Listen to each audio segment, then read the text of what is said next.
Ya, Salam, Bapak Ibu yang terkasih di dalam Tuhan Yesus. Kita akan lanjutkan renungan dari firman Tuhan untuk hari ini, yaitu dari Hakim-Hakim 10 ayat 1 sampai 18. Hakim-Hakim pasal 10. Sesudah Abimelek, bangkitlah Tola bin Pua bin Dodo Satan untuk menyelamatkan orang Israel. Ia diam di Samir di pegunungan Efraim, dan ia memerintah sebagai hakim atas orang Israel 23 tahun lamanya. Kemudian matilah ia, lalu dikuburkan di Samir. Sesudah dia, bangkitlah Yair, orang Gilead, yang memerintah sebagai hakim atas orang Israel 22 tahun lamanya. Yang mempunyai 30 anak laki-laki yang mengendarai 30 ekor keledai jantan. Dan mereka mempunyai 30 kota yang sampai sekarang disebutkan orang Bawat Yair tanah Gilead. Lalu matilah Yair dan dikuburkan di Kamon. Orang Israel pula saat Tuhan kepada para Baal dan para Asitoret, kepada para Allah orang Aram, para Allah orang Sidon, para Allah orang Moab, para Allah Bani Amon, dan para Allah orang Filistin. Tuhan ditinggalkan mereka, dan kepada Dia mereka tidak beribadah. Lalu bangkitlah murka Tuhan terhadap orang Israel, dan ia menyerahkan mereka ke dalam tangan orang Filistin dan Bani Amon. Dalam tahun itu juga orang Israel ditindas dan diinjak mereka. 18 tahun lamanya mereka memperlakukan demikian semua orang Israel yang di seberang sungai Yordan, di tanah orang Amori yang di Gilead. Dan Bani Amon pun menyeberangi sungai Yordan untuk berperang melawan suku Yehuda, suku Benyamin, dan keturunan Efraim, sehingga orang Israel sangat terdesak. Lalu berserulah orang Israel kepada Tuhan, katanya, kami telah berbuat dosa terhadap Engkau, sebab kami telah meninggalkan Allah kami, lalu beribadah kepada para Baal. Tetapi firman Tuhan kepada orang Israel, bukankah aku yang telah menyelamatkan kamu dari tangan orang Mesir, orang Amori, Bani Amon, orang Filistin, orang Sidon, suku Amalek, dan suku Maon yang menindas kamu ketika kamu berseru kepadaku? Tapi kamu telah meninggalkan aku dan beribadah kepada Allah lain. Sebab itu aku tidak akan menyelamatkan kamu lagi. Pergi sajalah, berseru kepada para Allah yang telah kamu pilih itu. Biar merekalah yang menyelamatkan kamu pada waktu kamu terdesak. Kata orang Israel kepada Tuhan, kami telah berbuat dosa. Lakukanlah kepada kami segala yang baik di matamu. Hanya tolonglah kiranya kami sekarang ini. Dan mereka menjauhkan para Allah asing dari tengah-tengah mereka, lalu mereka beribadah kepada Tuhan. Maka Tuhan tidak dapat lagi menahan hatinya melihat kesukaran mereka. Kemudian Bani Amon dikerahkan dan berkemah di Gilead, sedang orang Israel berkumpul dan berkemah di Mispa. Maka para pemimpin bangsa di Gilead berkata seorang kepada yang lain, siapakah orang yang berani memulai peperangan melawan Bani Amon itu? Dialah yang harus menjadi kepala atas seluruh penduduk Gilead. Ya, terima kasih. Kita masuk di dalam Hakim 10 ayat 1 sampai 18. Di ayat 1 dan 2 dijelaskan di sini bagaimana sesudah ya Abimelek ini meninggal, kemudian bangkit hakim yang baru yaitu Tola bin Pua bin Dodo ya, dia seorang dari Isakar. Dan dia menyelamatkan, dia diam ya, di Samir di pegunungan Efraim. Jadi Bapak Ibu perlu pahami juga bahwa orang-orang Israel ketika dia menduduki di Kanaan, baik sebelah Yordan, sebelah timur atau barat, itu mereka ada di pegunungan. Ini agak berbahaya karena orang-orang Kanaan sendiri mereka banyak di lembah-lembah. Ya, orang-orang Kanaan itu mereka kebanyakan tinggal di daerah lembah-lembah, yang nanti mereka yang belum atau kemarin tidak sempat dihabiskan akan memberi warna pada bangsa ini untuk menjauh dari Allah. Nah, setelah Tola kemudian muncul seorang dia menjadi hakim sekitar 23 tahun. Jadi biasanya ketika ada hakim hidup mereka aman-aman saja gitu ya. Berikutnya ketika si Tola ini meninggal, maka digantikan oleh Yair, yaitu orang Gilead. Dia memerintah sebagai hakim 22 tahun. Ya, begitu dia meninggal, ini siklus terus berjalan dalam kehidupan di kita bagian-bagian ini, di mana orang Israel akhirnya meninggalkan Tuhan. Jadi mereka mulai tergoda dengan bangsa-bangsa pribumi yang ada di lembah-lembah tadi, baik pada Baal, pada Asitoret. Asitoret itu dewi kesuburan, ya, itu di Jawa ya Dewi Sri. Kemudian juga para Allah lain, ya. Jadi setiap bangsa itu punya Allah, baik yang ada di Aram, yang ada di Sidom, ada di Moab, ada di Amon dan Filistin. Mereka masing-masing punya Allah, ya, punya sesembahan, dan mereka tinggal di sekitar Kanaan, ya. Kalau Bapak Ibu sudah lihat di peta, ya, ini posisinya mereka mengepung orang Israel, ya, jadi cukup dekat posisinya, dan itu mempengaruhi mereka. Jadi Israel meninggalkan Tuhan, dan itu suatu hal yang jahat. Maka Etna mengatakan orang Israel itu melakukan pula apa yang jahat di mata Tuhan. Jadi meninggalkan Tuhan itu suatu hal yang jahat, karena Tuhan sudah mengingatkan nanti di ayat berikutnya bahwa kami dulu yang dalam kondisi terjajah di Mesir, menderita, tertindas, ya, Allah sudah perjuangkan dengan cara yang luar biasa, dan akhirnya mereka meninggalkan Allah. Itu adalah satu tindakan yang jahat, dan mereka akhirnya mendapatkan satu masalah, yaitu Tuhan murka. Nah, bagaimana ketika Tuhan murka, apa yang Tuhan lakukan, yaitu Ia menyerahkan bangsa Israel ini kepada orang Filistin dan Amon.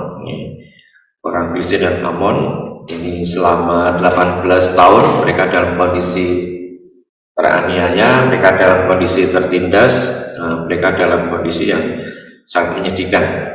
Penjajahan waktu itu, kalau dijajah itu ya berarti mereka menjadi budak, sehingga tidak ada tawar-menawar lagi, tidak ada hukum internasional, belum ada HAM. Jadi penjajah bisa melakukan apapun, ya, untuk bangsa yang dijajah. Nah, menghadapi situasi yang sedemikian, akhirnya mereka, bangsa Israel ini menjadi terdesak, karena bukan hanya satu wilayah, tapi di sini juga Yehuda, Benyamin, dan yang seberang Sungai Yordan pun ternyata juga diserahkan, ya, oleh pada orang-orang yang ada di wilayah Filistin dan Amon ini, ya. Apa yang mereka lakukan dalam kondisi yang mendesak? Mereka berseru, ya. Mereka bukan sekedar berdoa pelan-pelan, tapi mereka berseru. Lalu berserulah, ya, orang Israel kepada Tuhan. Apa yang mereka sampaikan kepada Tuhan? Kami telah berbuat dosa. Kami telah berbuat dosa terhadap Engkau, sebab kami telah meninggalkan Allah kami, lalu beribadah kepada Baal. Ya. Ini yang menjadi seruan mereka, karena mereka menyadari, ya, biasanya orang itu kalau sudah kepepet baru mencari Tuhan, ya. Kalau pas dalam kondisi yang nyaman, enak, ya, mereka meninggalkan Tuhan. Tapi ketika mereka meninggalkan Tuhan dan menghadapi masalah, baru mereka mencari Tuhan. Berseru-seru di sini, dan akhirnya baru menyadari, ya, mengevaluasi dan menyadari akan kesalahannya, bahwa bangsa ini sudah bersalah pada Tuhan dengan beribadah kepada Baal. Yang menanggapi seruan dari orang-orang Israel ini, ya, Tuhan jelas menolak. Tuhan sampaikan, bukankah aku yang telah menyelamatkan kamu dari tangan orang Mesir, orang Amori, Bani Amon, orang Filistin, orang Sidon, suku Amalek, dan suku Maon yang menindas kamu ketika kamu berseru kepadaku. Tetapi kamu telah meninggalkan aku dan beribadah kepada Allah lain. Sebab itu aku tidak akan menyelamatkan kamu lagi. Jadi Tuhan memutuskan tidak menyelamatkan mereka. Bahkan dikatakan di ayat yang 14, pergi sajalah, ya, berseru kepada, ya, siapa yang kamu sembah, ya, pada Allah yang telah kamu pilih. Biarlah mereka yang menyelamatkan kamu pada waktu kamu terdesak. Tentu saja bangsa Israel sudah menyadari kesalahannya, Ya, dengan berseru kepada mereka tentu tidak akan ada pertolongan. Maka bangsa ini terus berdoa minta tolong kepada Tuhan dengan mengatakan kami telah berbuat dosa. Di sini bukan hanya dengan kata-katanya, kami telah berbuat dosa, ya, lakukanlah kami segala yang baik di matamu. Hanya tolonglah kiranya kami sekarang ini. Dan mereka jauhkan para allah asing dari tengah-tengah mereka, lalu mereka beribadah kepada Tuhan. Ya, di sini terjadi pertobatan atau perpalingan, bukan hanya berhenti tidak menyembah Baal, tapi mereka menjauhkan allah asingnya. Ini kalau diteliti di bahasa aslinya sebenarnya membuang. Ya, menjauhkan bisa dekat, kalau dibuang ya ini membuang. Dan itu dia lakukan dengan satu keputusan yang jelas untuk akhirnya kembali beribadah pada Tuhan. Jadi bukan hanya berhenti menyembah, tapi mereka berpaling, ya, tadinya meninggalkan Tuhan, akhirnya mereka berpaling mendekat kepada Tuhan. Yang tadinya beribadah kepada Allah lain, Baal dan seterusnya, mereka kembali beribadah kepada Tuhan. Ya, melihat penderitaan mereka dan melihat doa-doa mereka, ya, Allah yang penuh kasih tidak tinggal diam, maka Tuhan tidak dapat lagi menahan hatinya melihat kesukaran mereka. Ini luar biasanya ya Allah yang kita sembah. Ketika manusia jatuh dalam dosa, Allah tidak membuang atau membuat ciptaan yang lain, tetapi manusia yang sudah rusak ini, ya, yang sudah menjauh dari Tuhan ini, Tuhan tolong. Ini sifat Allah yang luar biasa, yaitu kasih. Padahal untuk satu pemulihan pertolongan ini bukan hal yang sederhana, di mana Allah yang rela menjelma menjadi manusia dengan segala penderitaannya, itu luar biasa ya. Sampai kita bisa melihat di dalam kitab Lukas bagaimana hatiku sedih seperti mau mati rasanya. Satu penderitaan yang luar biasa dalam penyelamatan. Ya, itu semua menggambarkan tentang kasih Allah yang luar biasa, ya, dan Allah yang tidak sampai hati, ya. Dikatakan di sini Tuhan tidak tahan, tidak tahan dari kesukaran Israel, dan akhirnya Tuhan putuskan untuk menolong mereka. Nah, di dalam ayat 18, ketika Tuhan menolong itu bukan ya terjadi begitu saja. Pola kerja Allah adalah pakai manusia. Maka ayat 18 mulai dicari siapa yang akan memimpin mereka untuk berperang, ya, untuk menjadi pemimpin, menjadi pengantaranya. Jadi Allah akan bekerja ya melalui orang pilihannya. Ya, di PL dia orang pilihan yang dia dipimpin Tuhan, ya, dia dipimpin Roh Kudus untuk mengawal bangsa ini. Tapi sebenarnya di balik itu Allah ya, yang punya otoritas dalam pengaturannya. Bapak Ibu Saudara, kita melihat di sini ada satu pola ya.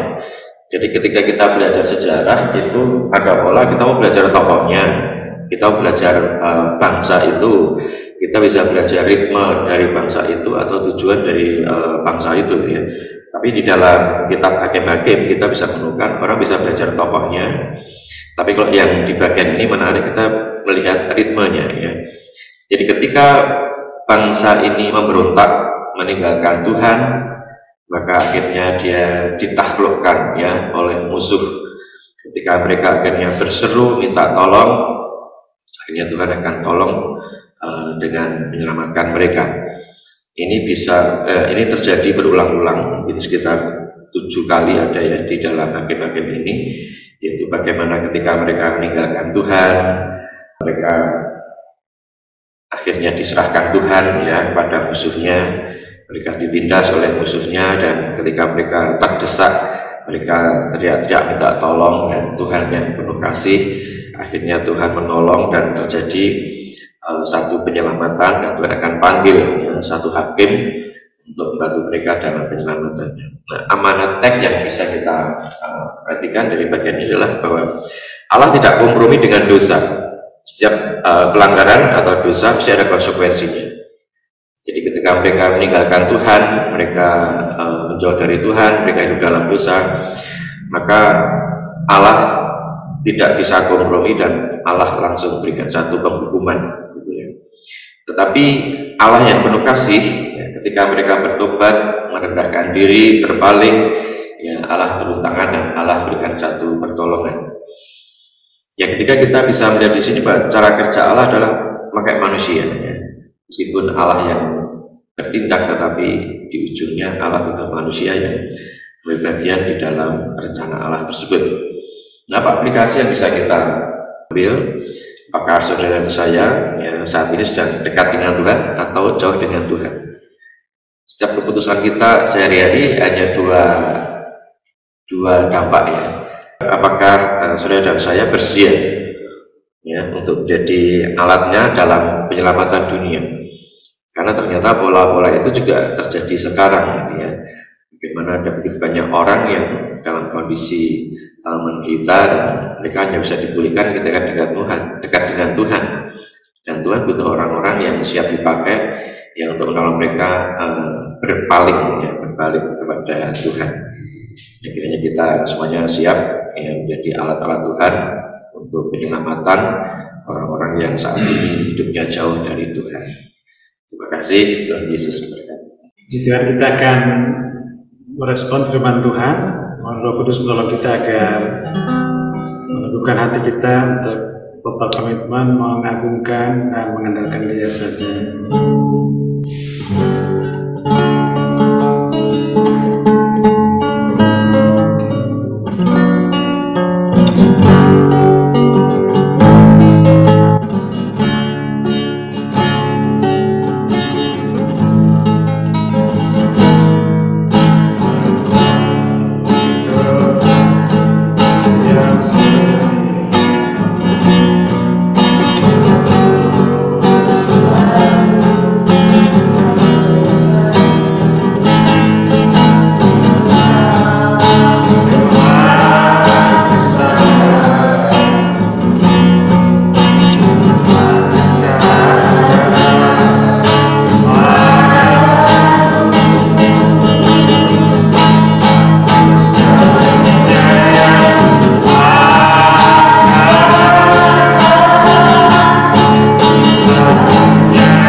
menjadi alat untuk kemuliaan namanya. Kita berdoa bersama. Ya. Bapa dalam surga, kami mohon Roh Kudus menolong kami semua sekeluarga agar hanya menyembah kepada Engkau saja, menunjukkan bakti kami bagi hormat dan kemuliaan nama-Mu saja. Jauhkan dari Baal-Baal, dari asitoret-asitoret, berhala-berhala dunia ini yang merusak kehidupan pribadi, keluarga, dan pelayanan. Ya Tuhan, singkirkan itu dan kuatkan iman percaya kami untuk mengandalkan Engkau saja dalam seluruh aspek kehidupan. Terima kasih Tuhan. Dalam nama Yesus kami berdoa dan bersyukur. Haleluya.